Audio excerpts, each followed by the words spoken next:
Seja bem-vindo ao Cidade Viva, um programa que leva você para conhecer um pouco mais da cidade de São Paulo. E hoje eu apresento o Museu da Polícia Militar.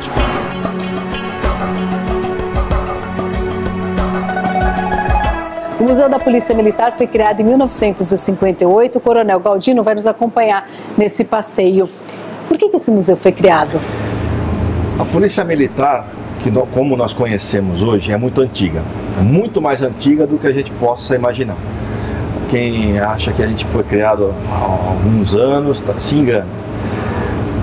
A corporação existe desde o século XIX, meados do século XIX. Então, em 1831, foi criada o então Corpo Policial Permanente. E esse Corpo Policial Permanente foi o embrião da corporação moderna que nós temos hoje. E muitas polícias foram criadas, foram extintas e foram incorporadas a essa corporação, que hoje chama-se Polícia Militar. E são 200 anos de história. Tem que ser contada essa história, porque faz parte da história da própria cidade, do próprio estado. Interferiu muitas vezes nos destinos da própria nação. Então isso não pode ficar um acervo restrito aos policiais. A Polícia Militar, como é hoje, foi criada quando? Como é hoje, a última alteração dela foi em 70, mas mudou tão somente a incorporação por outras polícias, de outras polícias, né, na verdade, e alguma destinação, ampliação de destinações que nós não tínhamos e agora temos. Polícia ambiental, polícia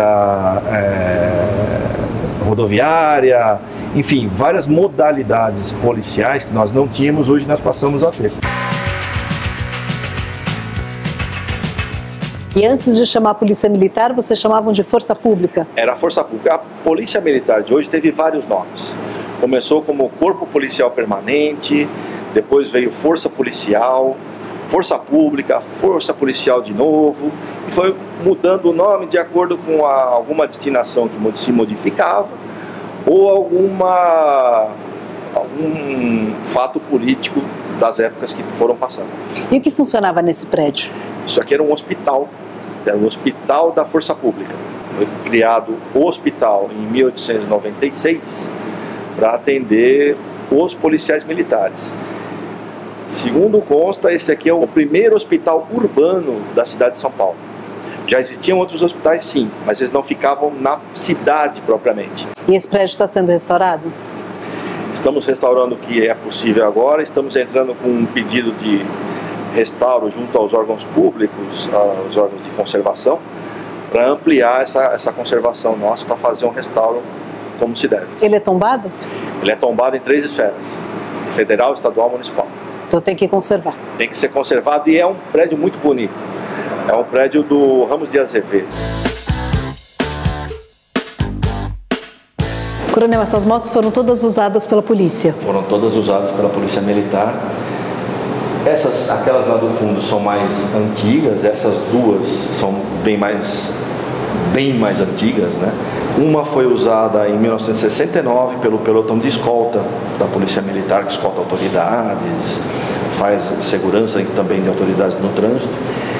E a mais antiga, que é a nossa xodozinha, a vovozinha, que é a Harley Davidson 1936, que até onde eu sei existem muito poucas ainda no mundo, e nós temos o privilégio de ter uma aqui em exibição.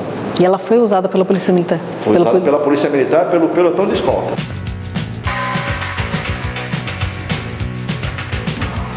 Coronel, essa pistola é de que ano? Essa pistola é de antes da Primeira Guerra Mundial, antes de 1914. Né? É uma pistola, mas se você olhar não parece com uma pistola. Por quê? Isso aqui era um coldre, né? Você usava para colocar na cinta e você andava com isso aqui. Quando você fosse usar, você apertava esse botão aqui, abria essa tampa e tirava a pistola para usar. Porém, se você quisesse usar como uma arma longa, ou seja, como uma carabina, quase como uma carabina, né? Você encaixava aqui e usava como uma arma longa, né? Ela foi usada por policiais? Foi usado por policiais durante muito tempo, né? Era a dotação da força pública e acabou ficando obsoleta e hoje ela não é mais usada, né? Hoje ela é parte do nosso acervo aqui no museu.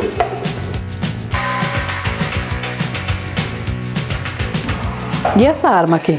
Essa arma é uma metralhadora Madsen. Ela foi usada também de antes da Primeira Guerra Mundial. Ela é dinamarquesa, né? E ela tem uma característica sui generis. Porque se vocês olharem aqui, você vai ver um jogo de espelhos, né? Para que isso? É para quem estava desse lado aqui na trincheira não ter que levantar a cabeça e levar tiro. Então ele olhava aqui no espelho como se fosse um periscópio, né? E olhava a mira ali, né? Ah, mas se eu for colocar a mão aqui para disparar, eu vou levar tiro na mão, né? Ou então vou continuar levando tiro. Eles pensaram nisso também. O que eles fizeram? Criaram um sistema aqui que você dispara daqui a metralhadora, né? É um negócio bem diferente, né? Mas, é uma engenharia toda para... É uma engenharia, mas é apenas um fiozinho, né? Fiozinho, como se fosse uma bicicleta, né? Um freio de bicicleta, né? Mas funcionou por um bom tempo, né? Foi usado na Revolução de 32? Foi usado em 32 também.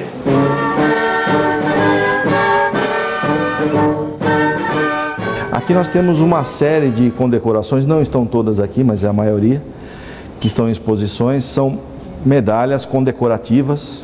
Então você tem uma variedade de condecorações próprias para determinado evento. Vai desde a Guerra do Paraguai até um evento atual. E por que essas medalhas são importantes para a Polícia Militar?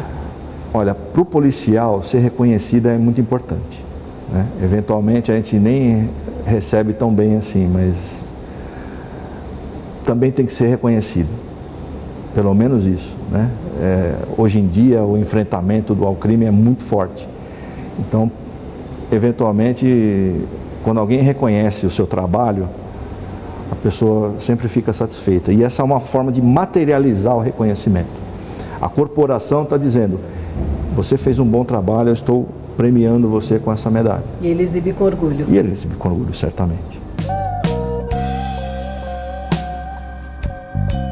Isso aqui é uma sala da história das comunicações na corporação. Então você tem coisas do início do século XX, até coisas bem modernas, mas que já são obsoletas. Hoje em dia fica obsoleto tudo em questão de meses, né? E esse aqui o que é? Esse é de 1934?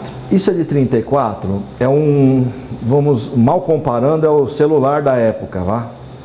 Isso aqui é um telefone que você levava ou para uma campanha bélica, vamos supor, ou até uma operação que você estivesse fazendo longe, e você usava esse telefone de campanha. Pegava aqui o seu fone e falava, girava uma manivela ali para falar com o PBX de campanha também. Ligava na tomada? Ligava, você tinha que puxar na tomada assim, mas era um fio imenso que ia até onde desce para chegar. E onde vocês usaram isso? Em várias campanhas, de 34. Existem telefones mais antigos que esse, desse mesmo jeito, né? Tipo uma caixa. Usou-se em 32 um outro modelo parecido. 34 usou em alguns eventos importantes da história mesmo do Brasil, principalmente paulistas, né? E veio sendo usado, eu não sei exatamente quando ele foi deixado de usar, mas foi aí por volta dos anos 40.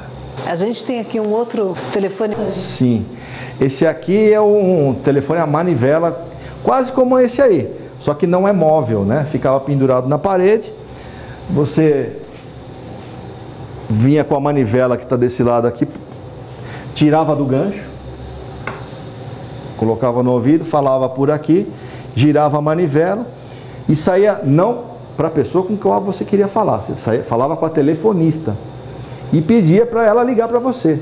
Falou, eu quero falar com o fulano.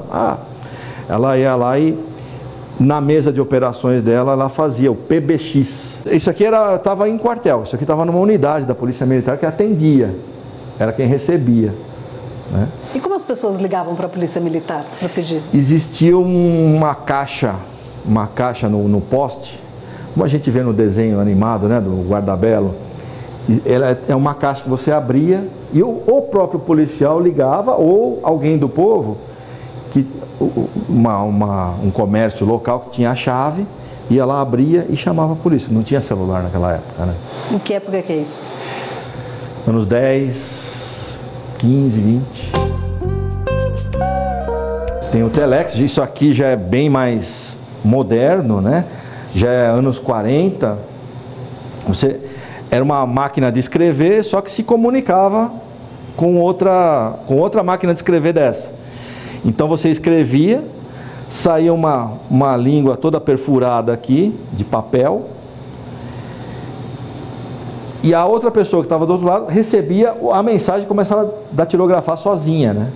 Se você quisesse passar mais vezes a mesma mensagem, você passava essa lingueta perfurada várias vezes na máquina. Uma coisa difícil de ver hoje.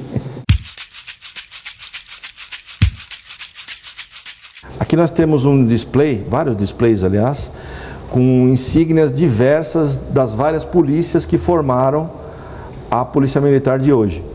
Então você tem divisas da Força Pública, da Guarda Civil e da Polícia Feminina. Nós temos aqui algumas divisas da Polícia Feminina.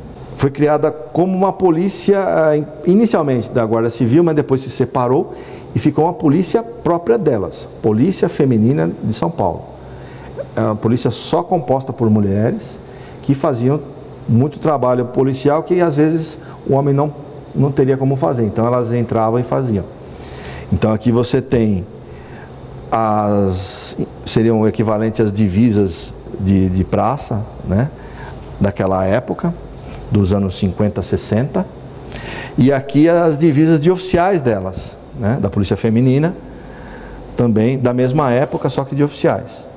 Aqui em cima você tem da Força Pública e aqui da Guarda Civil. E quando a mulher foi incorporada à Polícia Militar? Em 55, como eu disse, ela foi criada. Em 68, ela foi incorporada à Guarda Civil.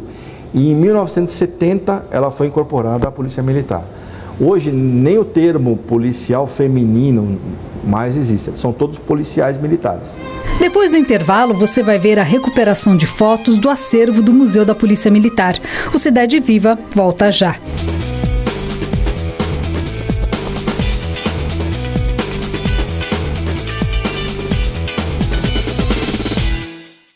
Cidade Viva está de volta, hoje mostrando o Museu da Polícia Militar. E agora a gente vai conhecer a sala dedicada à Revolução de 1932. Coronel, essa é a sala da Revolução de 1932. Perfeito. Nós estamos aqui com uma sala com memorabilia da Revolução, de tudo que eventualmente aconteceu naquela época. Foram só 3 meses de combate, 3 meses de movimento, mas é o suficiente para se produzir muita coisa e muita novidade, tanto em termos de combate propriamente dito, tecnicamente de combate, como na área social, a propaganda na Revolução de 32, a própria guerra psicológica também foi incrementada em 32, e nós temos aqui muita coisa desse acervo. E qual foi o papel da polícia na Revolução? Basicamente, a então Força Pública, ela sustentou boa parte dos combates, né? Foi para o fronte.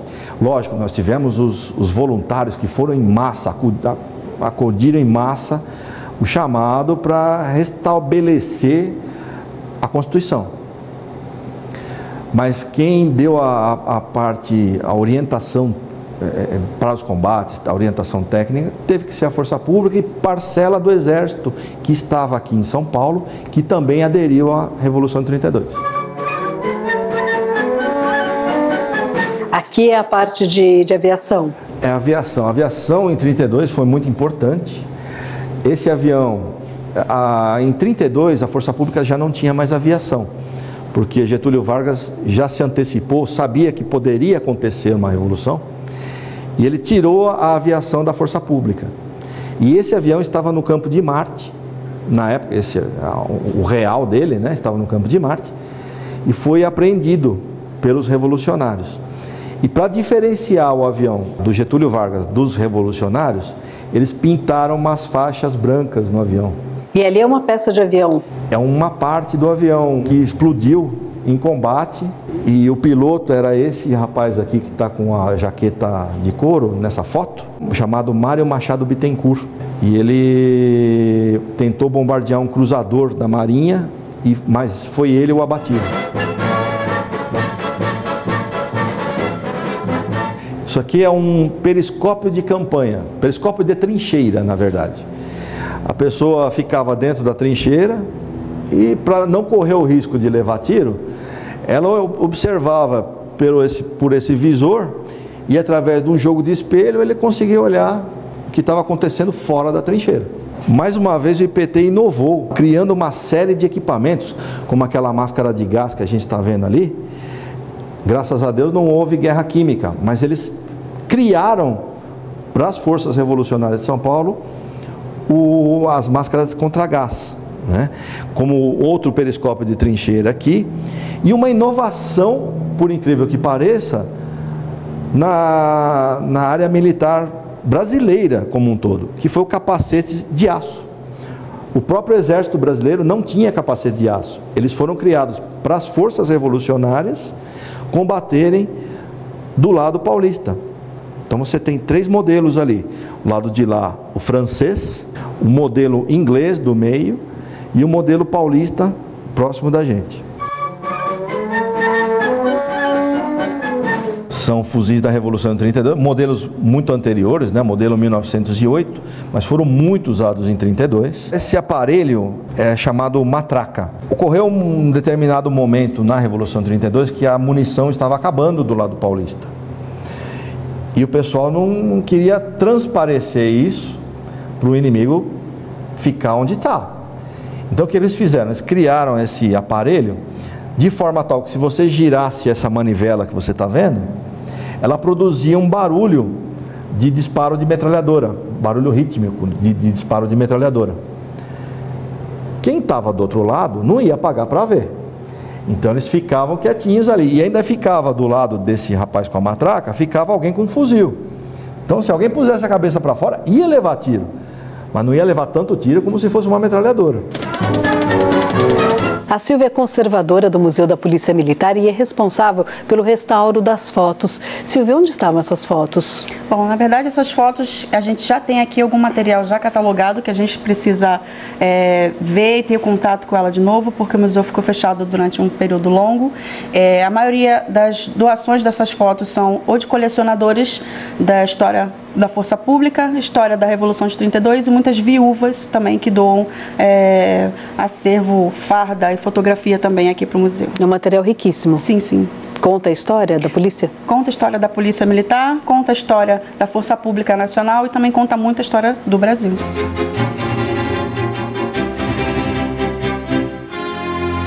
Essa pasta aqui é a pasta que conta um pouquinho da história da missão francesa, que foi exatamente policiais, né, que vieram de Paris para treinar o policiamento daqui de São Paulo, que era a antiga Força Pública, que sofreu esse treinamento com esses policiais, né, franceses, e para mim é todo o diferencial da Polícia Militar, inclusive. Então nós temos aqui algumas fotos. Essas fotos ainda não passaram pelo processo de conservação e higienização. E são fotos originais também conservadas. São. A importância dessas fotos para a história?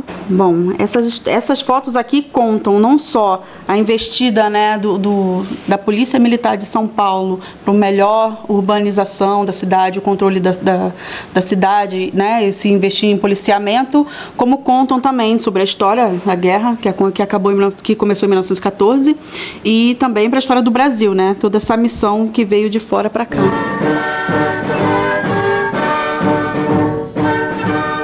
Essas peças que estão nessa sala fazem parte do acervo do Museu da Polícia Militar, mas não estão abertas ao público. Por quê, coronel?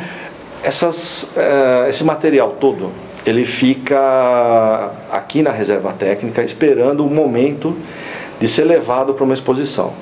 Então, dependendo do assunto que eu estou abordando, eu coloco a peça em exposição ou não. Toda exposição tem que contar uma história. E se eu colocar tudo junto, tudo de uma vez, vai ficar um negócio muito confuso. Então eu tenho que ter as peças aqui, esperando para ser expostas, sim, à minha disposição, à disposição do museu, mas não tudo exposto sem ter um roteiro para a pessoa entender o que está vendo. Também porque falta espaço no museu. E eventualmente ainda falta espaço, que a gente está resolvendo isso. Quer ampliar?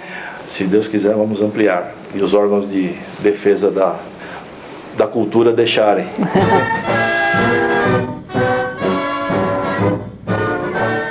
Isso aqui é um macacão usado em 1953 pelos paraquedistas da Força Pública.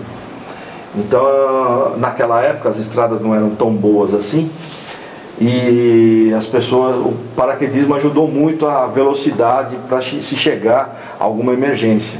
Então foi usado até na Amazônia, quando caiu um avião presidencial lá para recolher os restos mortais das pessoas lá. Não dava para ir por terra, eles iam pelo ar. Impossível ir por terra, eles foram pelo ar.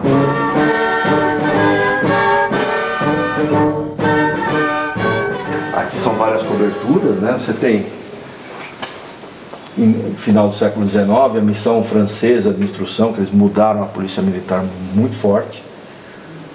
Eles vieram aqui e deram uma instrução europeia para a Polícia Militar de São Paulo.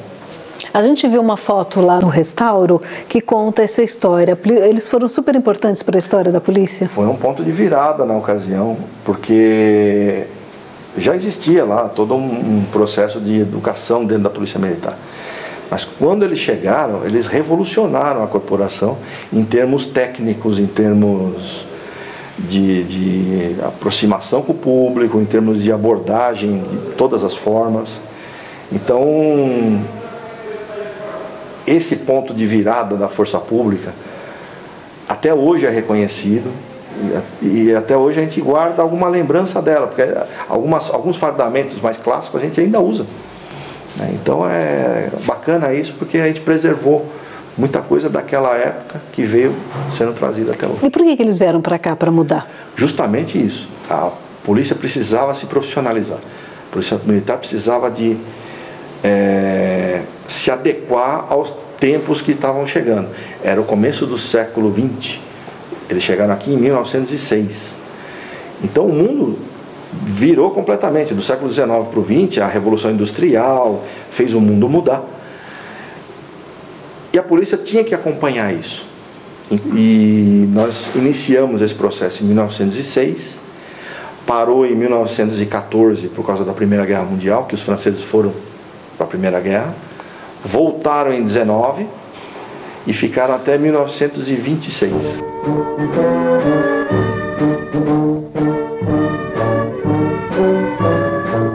Eles trouxeram toda uma técnica. Toda uma técnica, toda uma mística de você pertencer a uma coisa maior que você mesma, que modificou a cabeça dos policiais, do oficial mais graduado até aquele mais recente chegado.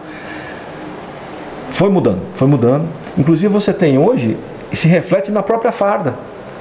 Hoje você tem aqui, ó, essas duas coberturas aqui. São a influência direta da missão francesa. Por quê? Eles vieram, até a mudança de uniforme veio com eles também. Então isso aqui, o design do capacete, isso aqui é um capacete de cavalaria, veio junto com eles esse desenho, é todo francês isso aqui. Veio, isso eles foram mudando, e aquela visão de mudança, de coisa boa que ela trouxe, foi tão boa, foi tão grande, que a gente permaneceu com alguma coisa. Isso aqui é já um antigo, um capacete antigo, mas os mais modernos são bem parecidos com isso. Esse aqui é da Academia do Barro Branco, que também tem toda a influência francesa, influência do início aí do século XX.